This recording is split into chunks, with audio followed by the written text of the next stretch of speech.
그때 바라문에 따른 절 안에 모셔져 있는 각화 정자제왕 열의 상이 매우 단정하고 위엄 있고 원만한 것을 보고 우러러 예배하고 크게 공경하는 마음을 내면서 생각하였느니라. 부처님께서는 큰 깨달음을 이루신 분이니 모든 지혜를 다 갖추셨으리라. 이 부처님께서 세상에 계셨을 때 부처님을 뵙고 여쭈었다면 돌아가신 어머니가 태어난 곳을 반드시 일려주셨으리라. 부처님이 살아계실 때 저희 어머니가 어디로 가셨을까요? 여쭤보면 일러주셨을 텐데 지금 각화정 자제왕 열애가 뭐 하셨어요? 열반에 드시고 지금 뵐 수가 있어요? 없어요? 뵐 수가 없어요. 그래서 계속 읽어볼게요. 그리고는 부처님을 우러러보고 울면서 기도를 하고 있을 때 호련히 공중에서 소리가 들려왔느니라. 울고 있는 성녀여, 성, 거룩할 성. 그러니까 그냥 평범한 아낙네가 아니에요, 여러분. 제가 여기 예전에 지장경 이렇게 처음 읽었을 때 아니 부처님을 우러러보고 울면서 기도를 하고 있는데 호련히 공중에서 소리가 들려왔다. 아니 뭐가 이렇게 쉽게 들려 했는데 이미 뒤에 우리 답이 나오죠. 자, 15페이지로 가보면 제가 읽어드릴게요. 한 바라문의 딸이 있었으니 그녀는 과거 여러 생 동안 깊고 두터운 복을 심었기에 사람들로부터 흠모와 존경을 받았으며 어느 곳을 가거나 머물거나 앉거나 눕거나 누가 그녀를 지켜줬다? 천신들이 그녀를 지켜줬다. 그러니까 전생부터 모한 분이다? 많이 닦은 분이에요. 그래서 여기서도 울고 있는 무슨 여요? 성녀여. 성자가 무슨 성자? 거룩할 성. 그러니까 하늘에서 성녀여, 거룩한 여인이여, 거룩한 여인이여 라고 하늘에서 소리가 들릴 정도로 전생부터 많이 닦은 분이에요. 누구의 전생이에요? 지장보살님의 전생. 그래서 수없는 과거부터 이미 닦았던 사람이에요. 알겠죠? 예. 그래서 울고 있는 성녀여, 거룩한 여인이여, 너무 슬퍼하지 말라. 내 이제 어머니가 간 곳을 일러주리라. 공중에서 이제 이런 소리가 들리니까 이에 바라문의 딸은 공중을 향하여 합장하고 아뢰었느니라. 그 어떤 신묘로운, 신기하고 묘한 신묘로운 덕을 갖추신 분이기에 저의 근심을 너그러이 풀어주시옵니까? 어머니를 잃은 뒤 밤낮으로 생각해 보았으나 어머니가 가신 곳을 물을 데가 없었나이다.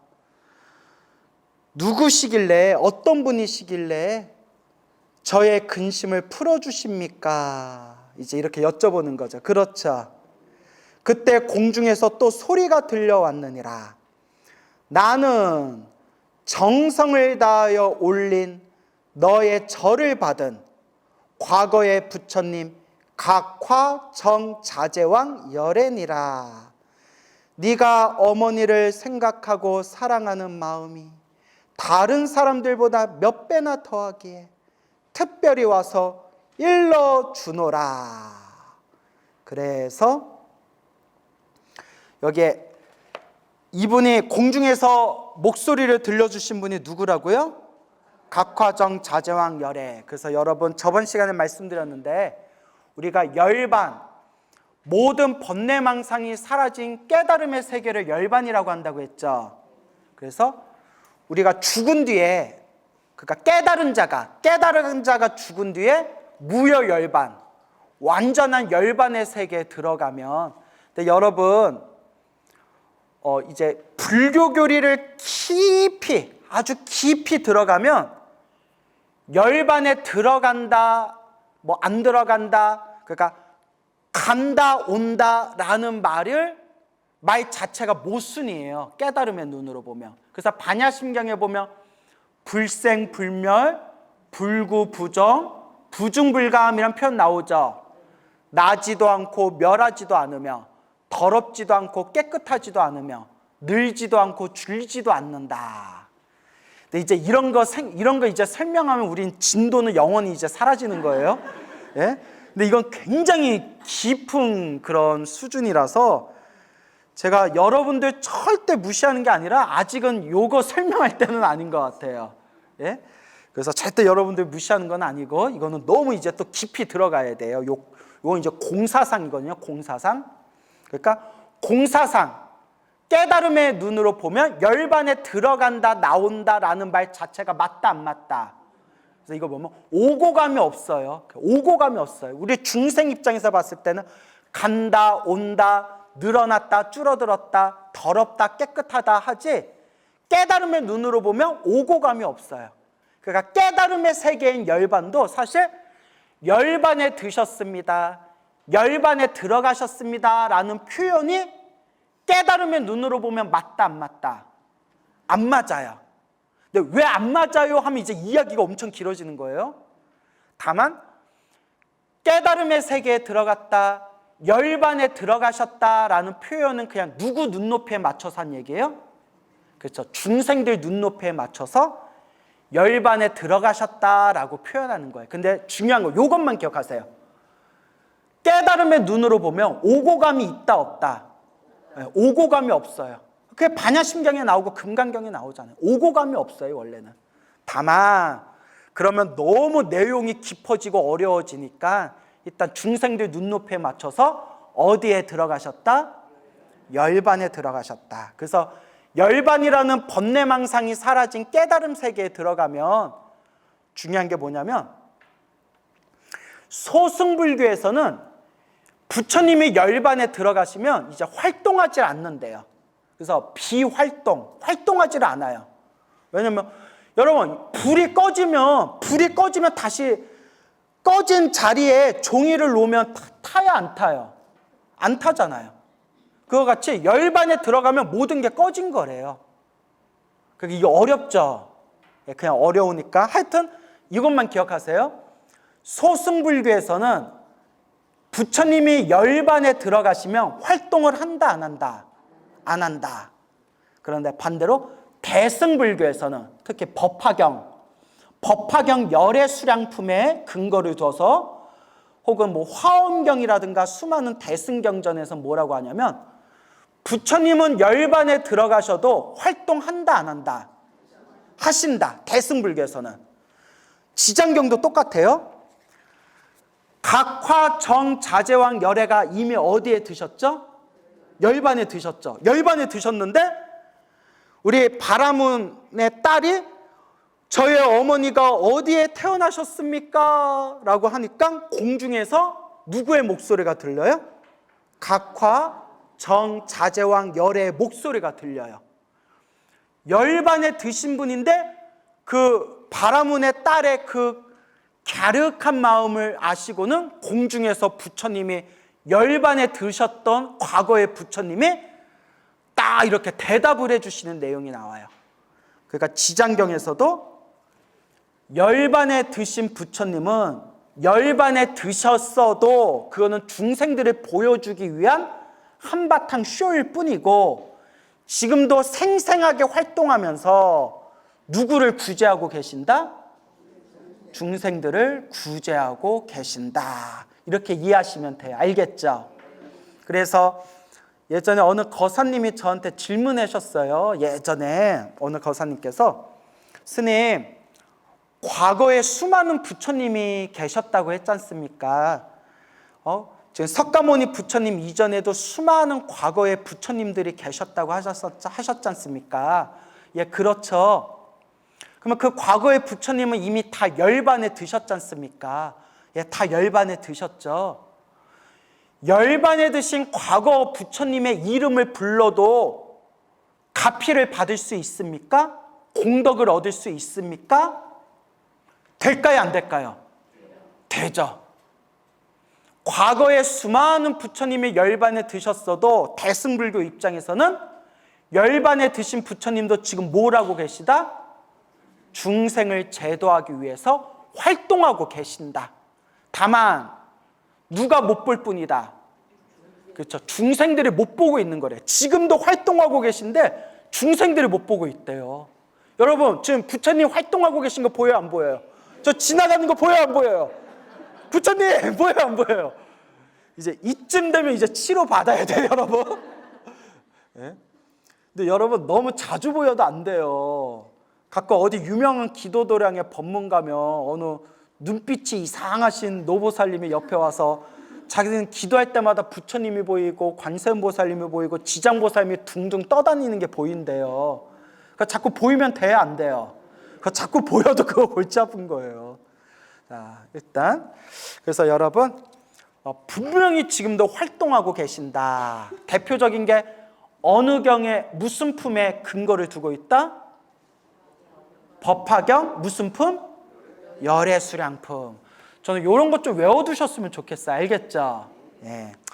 했던 얘기 또 하고 했던 얘기 또 하고 우리 불자님들은 마음이 순수하셔서 했던 얘기 또 해도 항상 마음이 새롭고 했던 얘기 또 해도 마음이 새롭고. 근데 이제 좀 외울 건 외우세요. 예. 자, 이쯤 되면 이제 외울 법도 한데 자, 하도 말을 많이 해서. 근데 여러분 확실히 우리 법사 스님들이 항상 하시는 얘기인데 혼자 공부하는 것보다 강의하고 법문할 때 공부가 더 깊이 되는 것 같아요. 그죠 여러분? 그래서 우리 혼자 공부할 때는 그냥 나 혼자 대충 나 혼자 이해하고 넘어가거든요. 근데 남에게 강의해야 될 때는 설명을 해야 되기 때문에 한 번이라도 더 보고 꼼꼼하게 보고 어려운 내용을 보면 내가 강의해야 되니까 어떻게 얘기해야 쉽게 설명할 수 있을까? 어떻게 얘기해야 쉽게 설명할 수 있을까를 계속 고민하게 되는데 남에게 쉽게 설명할 수 있을 정도가 된다는 것은 내가 그만큼 뭐 했다는 걸까요? 그만큼 내가 깊이 이해했다는 뜻이죠. 그렇죠 여러분? 예. 그래서 중요한 거는 이제 자꾸 공부하는 수밖에 없어요. 자, 계속 읽어볼게요. 나는 정성을 다하여 올린 너의 절을 받은 과거의 부처님 각화 정자재왕 열애니라. 네가 어머니를 생각하고 사랑하는 마음이 다른 사람들보다 몇 배나 더하게 특별히 와서 일러주노라 라고 나오죠. 그러니까 참 효심이 깊어요. 그래서 아까도 역사 이야기를 했는데 여러분 세종대왕이 처음에는 그렇게 불심이 깊지를 않았대요.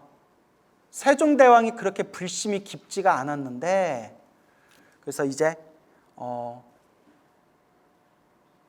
세 분의 왕자님이 있었잖아요. 첫째가 양녕대군, 그렇죠. 둘째가 누구죠? 효령대군. 셋째가 충녕대군. 그래서 양녕대군은 역사적으로 봤을 때 거의 양아치 수준이었고요. 날건달. 뭐 야사에 의하면 아버지 이방원의 마음이 충년, 막내 셋째에게 가 있다는 것을 알고 일부러 세자직을 자기의 세자 자리를 양보하기 위해서 일부러 미친 짓을 하고 돌아다녔다라고 야사에 나오는데 여러분들 그렇게 알고 계신 분들 있죠? 근데 조선왕족 실록을 분석한 정사를 연구하신 학자분들 또 이야기를 들어보면 아니다. 우리가 보기에는 물론 보는 관점마다 다르지만 우리가 보기에는 양녕대군은 정말 금쪽이었다. 그래서 양녕대군이 너무 속썩여서 이방원이 막 울었대요. 사람을 그냥 파리 죽이듯이 죽였던 이방원도 자식 앞에서는 어쩔 수 없나 봐요. 이방원 때문에 막 울었다는 내용이 나와요. 이방원이 아들 양녕대군 때문에 막 울었다라는 내용이 나오거든요. 그리고 둘째인 효령대군이 그렇게 불심이 깊었대요. 그래서 저도 원래 그렇게 알고 있었는데 야사에 의하면 효령대군이 머리 깎고 출가했다고 나와요. 들어본 적 있나요? 근데 아니래요. 그러니까 책은 골고루 봐야 돼요. 정사를 연구하신 학자분들이 늙어서 죽을 때까지 불교를 깊이 믿었던 건 사실이고 절에 가서 막 북을 치면서 기도도 했지만 머리 깎고 출가해서 스님이 됐다는 것은 역사적 사실이 아니다라고 나와요. 그러니까 스님 된 건 아니래. 알겠죠? 하여튼 이제 세 번째 충년되고 이제 미래의 우리 세종대왕이 처음에는 그렇게 불심이 깊지를 않았대요. 그런데 효심이 지극했는데 어머니가 큰 병에 걸렸대요. 어머니가 큰 병에 걸렸을 때 어머니 살려보겠다고 이제 그 어머니를 큰 병에 걸렸을 때 스님들을 궁에 모셔가지고 기도를 올렸대요. 유교국가에서 이거 엄청난 사건이에요. 그래서 태종 이방원조차도 불교를 너무나 싫어했지만 자기 조간지처가 죽게 생겼으니까 궁에 이제 스님들을 불러가지고 그래 니들 기도해봐라, 니들 해볼 수 있는 데까지 해봐라 이렇게 했는데 이렇게 얘기했대. 이방원이 이방원 못됐어. 스님들한테 이렇게 얘기했대요. 니들이 진짜 영험이 있냐? 하면서 병이 낫지 않으면 내가 불교를 완전 싸그리 짓밟아 버리겠다 이랬대요. 무섭죠? 병이 안 나. 사실 스님들이 기도한다고 어떻게 병이 다 나요? 그러잖아요. 스님들이 기도해서 병 다 나면 내가 병원을 차리겠다. 내가 병원 차리고 맨날 환자들 위해서 기도해 주겠다. 근데 아플 때는 어디 가야 돼요? 병원에 가야죠. 니들이 기도를 했는데 병이 안 나면 그때 양주 회암사 스님들을 모셔가지고 병이 안 나면 싸그리 불교를 내가 짓밟아 버릴 테니까 니들 각오하라고. 그래서 이제 기록에 이렇게 나오는데 스님들이 놀래가지고 몇 날 며칠을 밤을 새우면서 기도하면서 향을 머리에다 지지고 팔에다 지졌대요. 이걸 연비라고 해요. 뭐라고 해요? 간절한 기도가 있을 때 몸에다 향을 지지는 거예요. 여러분 따라하시면 안 돼요. 향 지지면서 스님들이 뭐라고 했겠어요? 제발 살려주십시오. 저놈의 이방원이라는 임금은 자기가 하겠다면 할 사람입니다. 부처님, 보살님, 제발 저 병자의 병을 낫게 해주십시오. 저 병 안 나면 정말 우리 불교 싸그리 뿌리까지 뽑힐 판입니다 하면서 그냥 머리에다가 향을 지지고 팔에다 향을 지지면서 몇 날 며칠의 밤을 새우면서 몇십 명의 스님들이 기도를 올렸대요. 병이 낫을까요? 안 낫을까요? 낫대요. 병이 나아가지고 건강 쾌차해서 그래서 이방원이 그래도 그거 참 영험이 있네 하면서 두둑하게 이제 공양을 올려가지고 절로 잘 보내줬다라는 그런 내용이 나와요. 안 났으면 어쩔 뻔했어. 얼마나 스님들이 간절했겠어. 오죽하면 기록에 머리에다 팔에다 향을 지지면서 기도했대잖아요. 얼마나 간절했으면. 그래서 세종대왕도 처음에는 그렇게 불심이 깊지 않았는데 누가 병이 들었을 때? 어머니가 병에 들었을 때 아무리 어이가 치료를 하고 아무리 좋은 약을 먹어도 병세가 좋아지질 않으니까 마지막이다 생각하고 부처님께 불공을 올렸는데 이제 야사에 의하면 그때 효령대군이 권유를 했대요. 효령대군이 워낙 불심이 깊으니까 형이었던 효령대군이 우리 부처님께 불공을 올리고 부처님의 가피를 의지합시다. 그래서 야사에 의하면 세종대왕이 이렇게 발언했대요. 우리 어머니 병이 나으시면 제가 부처님 은혜 잊지 않겠습니다 하고 간절하게 불공을 올렸는데 세종대왕의 어머니 왕후의 병이 어떻게 됐다? 병이 나았대요. 그때부터 부처님 가피가 정말 있나 보구나 해가지고 그때부터 세종대왕이 이제 불자가 되었다라는 그런 유명한 일화가 있습니다. 아시겠죠? 자, 이런 것도 재미삼아서 알아두면 좋죠? 자, 그래요. 근데 여러분 명심하세요. 꼭 기도한다고 병이 낫는 거는 아니다. 몸이 아픈 것도 누구 업이다? 다 자기 업이다 라는 걸 기억해 주셨으면 좋겠습니다. 그러니까 여러분들도 괜히 부처님 저 병 낫게 해주면 절에 꾸준히 다니고 병 안 나오면 나 그냥 부처님 안 믿을래요 이렇게 부처님을 시험하면 된다 안 된다? 안 돼요. 병이 낫든가 안 낫든가 누가 지은 업의 인연이다? 내가 지은 업의 인연이다. 내가 기도를 이렇게 열심히 했는데도 몸에 병이 생긴 거는 내가 과거 전생에 지었던 살생 업보가 있는데 크게 받을 걸 지금 어떻게 받는 거다? 작게 받는 거다. 몸이 아프든 안 아프든 몸에 병이 있든 없든 나는 오로지 부처님을 믿고 의지하면서 부처님 가르침을 수행하겠다. 이런 마음을 일으켜야 진짜 불자예요. 알겠죠? 그래서 저는 어떤 신도들이 대단하냐면 아무리 안 좋은 일이 생겨도 마음에 흔들림 없이 기도하고 불심을 가지고 계신 불자님들을 보면 이렇게 차 마시고 상담하다 보면 그런 얘기 듣잖아요. 절에 오래 다녔는데도 안 좋은 일이 생겼고 안 좋은 일이 생겼는데도 다 내 업이다 생각하고 그래도 저는 부처님 의지하면서 기도하면서 삽니다 라는 분들 이야기 들으면 스님인 제가 절을 올리고 싶을 정도로 존경스러워요. 진심이에요. 우리 중생의 마음은 안 좋은 일이 생기면 흔들리는 게 당연해요. 흔들리니까 중생이에요. 그리고 유명한 노래 있잖아요. 흔들리는 꽃들 속에서 네 샴푸 향이 생각난 거야. 그거 있잖아요. 그 노래 아세요? 하여튼 흔들려야 중생이에요. 나도 내가 뭔 얘기하는지 모르겠다 갑자기. 뭐가 안 맞는 것 같은데. 뭐 제 말 너무 깊이 생각하지 마시고요. 그렇게 이제 흔들려야 중생인데 누가 봐도 흔들릴 수 있는 상황에서 그래도 스님, 부처님 때문에 이만큼이라도 견디면서 살아갑니다. 그나마 부처님이 아니고 기도 안 했으면 저 이렇게라도 버티면서 못 살았습니다. 그래도 부처님 만난 게 제 복입니다. 이런 불자님들 딱 만나면 너무 존경스러워요. 정말 머리 깎은 스님보다도 낫다 막 이런 생각이 들 정도로 너무 존경스러워요. 여러분들 그런 마음 들어요 안 들어요? 네? 좀 안 좋은 일 생각나면 아우 나 오늘부터 절에 안 다닐래 뭐 이런 마음 생기는 거 아니에요? 아니죠. 그래서 여러분 부처님 기도는 영험이 있다 없다? 있다. 가피가 있다 없다? 있다. 다만 기도했는데도 나쁜 일이 생기는 거는 철저하게 누가 지은 업을 누가 받는 거다? 예. 내가 크게 지은 업보를 지금 작게 받고 있는 거다. 근데 저도 이런 중심이 생기기까지 좀 오래 걸렸어요. 왜냐면 저도 기도를 많이 했는데 왜 나쁜 일이 생길까? 저렇게 절에 열심히 다니셨는데 왜 안 좋은 일이 생길까? 그런 분들 볼 때마다 저도 막 헷갈렸거든요. 근데 제가 공부하고 수행하고 팔만대장경을 보면서 큰 스님들 법문을 보면서 이제 중심이 딱 생긴 거예요.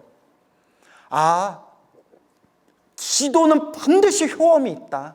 다만 기도했는데도 나쁜 일이 생기는 것은 업장이 소멸하는 과정.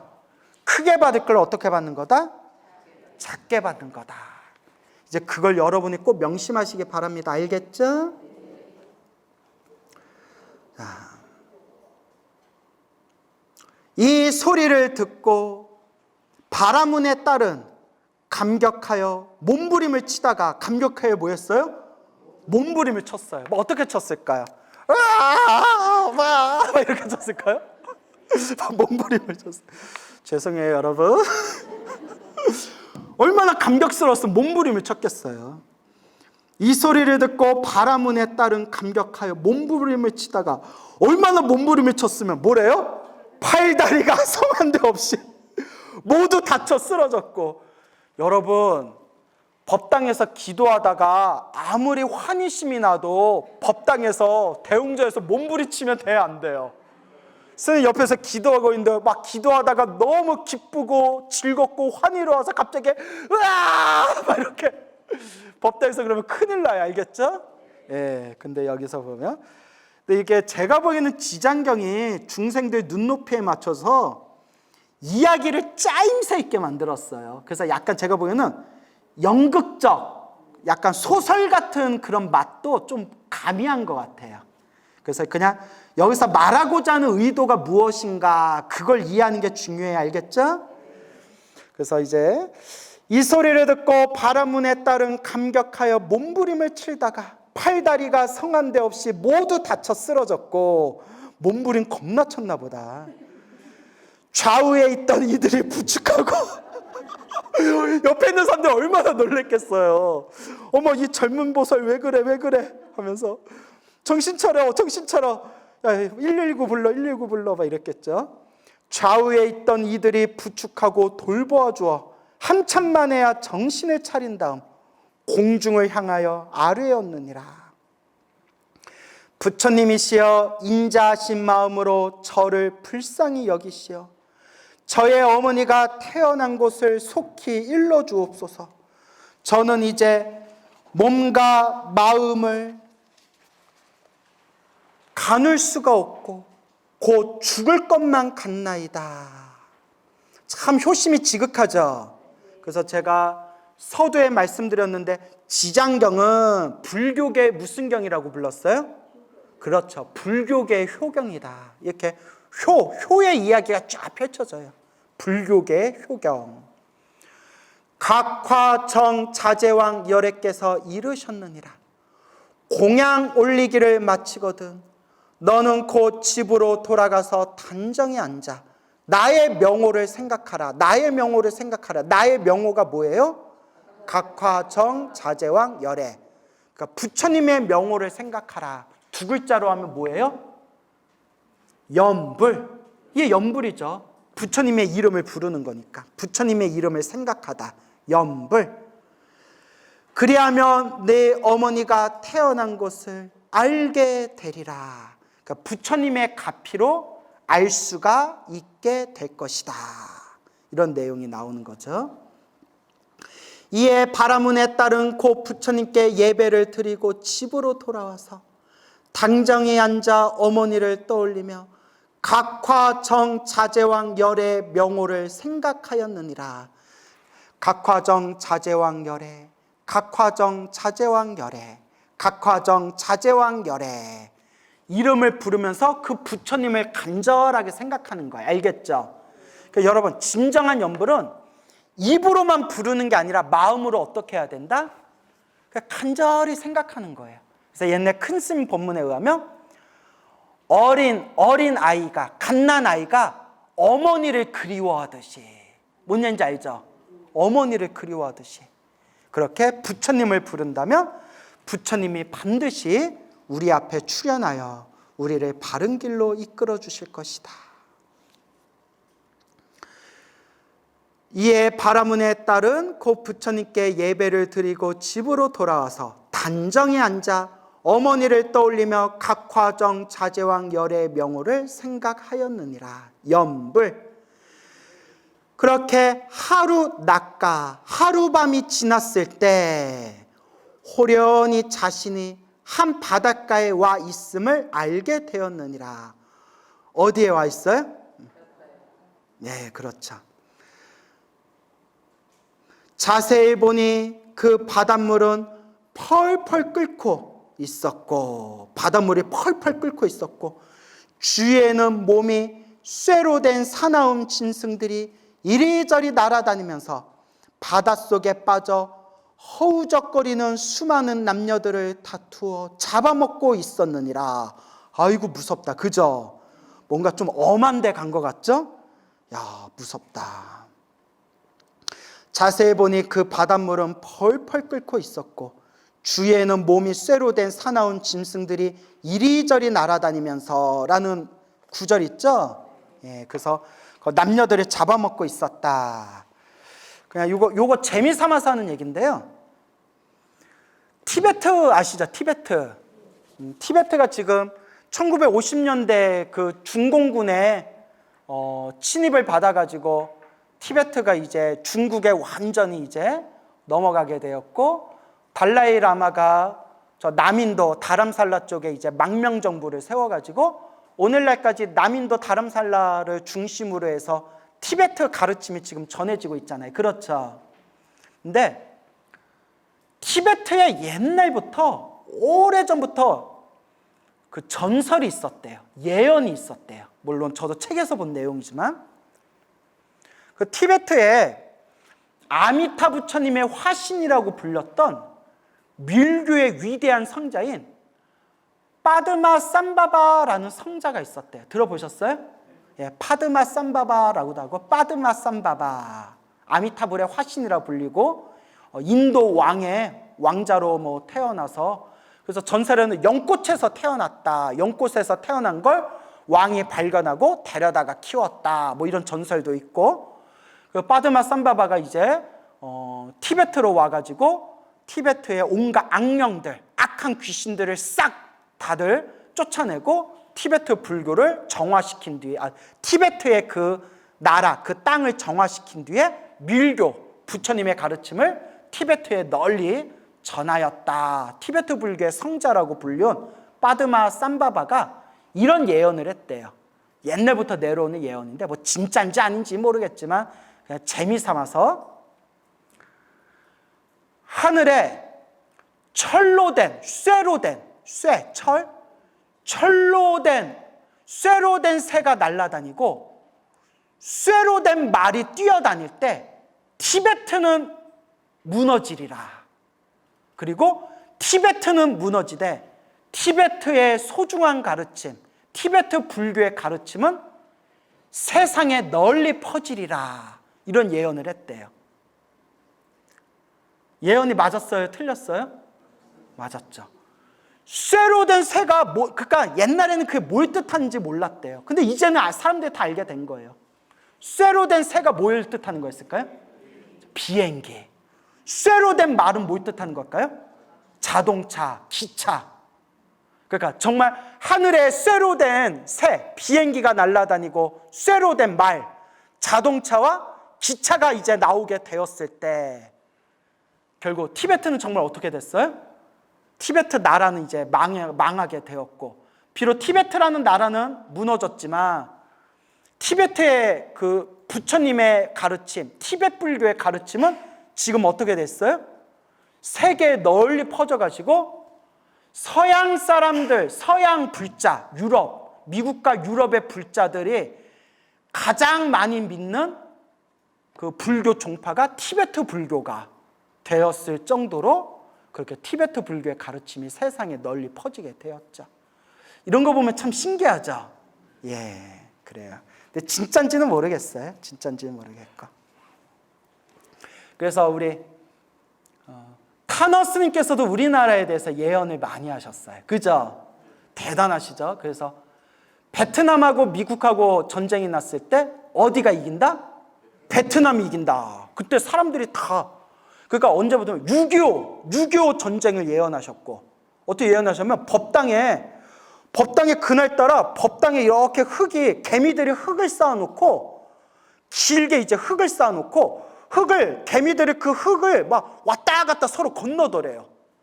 이상하다, 이게 무슨 징조인가 하고 딱 역으로 점을 딱 친 뒤에 이제 한국 전쟁이 일어날 걸 알아맞혔고, 또 베트남하고 미국하고 전쟁 났을 때 베트남이 이긴다라고 예언하셨대요. 그때 미국에서 활동했던 숭상 스님이 타너스하고 대화를 하면서 제자들한테 그랬대요. 아우, 숭상 스님 아시죠? 숭상 스님, 타너스님이 미국에 안 가봐서 저런 소리를 한다고. 미국이 얼마나 대단한 나라인데 미국이 저 조그만 베트남한테 지겠냐고. 근데 정말 누가 이겼어요? 베트남이 이겼죠. 그 타너스님이 예언 많이 했잖아요. 그래서 그리고 우리나라에 한국의 여자 대통령이 나온다. 그것도 맞췄고, 그죠? 여자 임금이 나온다. 그래서 이제 뭐라고 했냐면, 한국에 이제 여자 임금이 나온다. 여자 임금이 나오면 통일이 멀지 않았다. 해서 박근혜 대통령 나왔을 때 한창 떠들썩했는데 별로 이제 뒤끝이 안 좋게 끝났죠. 통일은 저 멀리 날아가고. 그래서 에이, 타너스님 예언 틀렸잖아 이랬는데, 또 어떤 사람이 이런 얘기예요. 야, 타너스님이 여자 임금이 나오고 여자 임금이 나온 뒤에 통일이 얼마 안 된다고 했는데, 그 여자 임금이 북한의 김정은 딸을 뜻하는 거래요. 그러니까 코에 불면 코가리고 귀에 가면 귀에 그래요. 그래서 걔가 나중에 이제 북한의 여자 임금이 되면 이제 통일이 멀지 않았다, 이제 그걸 뜻하는 거다, 또 이렇게 주장하는 분들도 있어요. 근데 뭐든지 코에 걸면 뭐예요? 코걸이. 귀에 걸면 뭐예요? 귀걸이. 그리고 또 타너스님이 늘 얘기하시는 게 일본은 침몰할 것이다. 라고 했고 우리나라가 결국 세계 최고의 나라가 될 것이다. 그 얘기를 항상 하셨거든요. 그런데 이제 요새 사람들이 뭐라고 하면 야, 우리나라가 세계 최고의 나라가 되기도 전에 저출산 때문에 대한민국 망하게 생겼다고. 야, 세계 최고의 나라는 바라지도 않는데 애 좀 많이 낳았으면 좋겠다. 저출산 때문에 뭐 100년 후에 대한민국 완전히 이제 소멸 직전이라고 하잖아요. 뭐 우리가 100년까지 살지는 않겠지만 우리 후손들이 이제 큰일 났다 막 뉴스에서 떠들잖아요.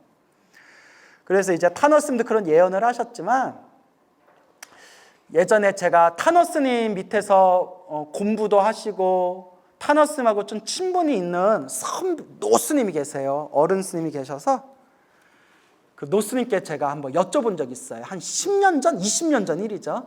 20년. 스님, 타노스님이 그렇게 미래를 잘 맞추셨다면서요. 예언을 잘 하셨다면서요. 잘 맞췄다. 잘 맞추셨다. 이래요. 스님, 비결이 뭐예요? 그 역을 잘 보셨다. 그 주역을 잘 보셨다. 와, 스님 신기해요.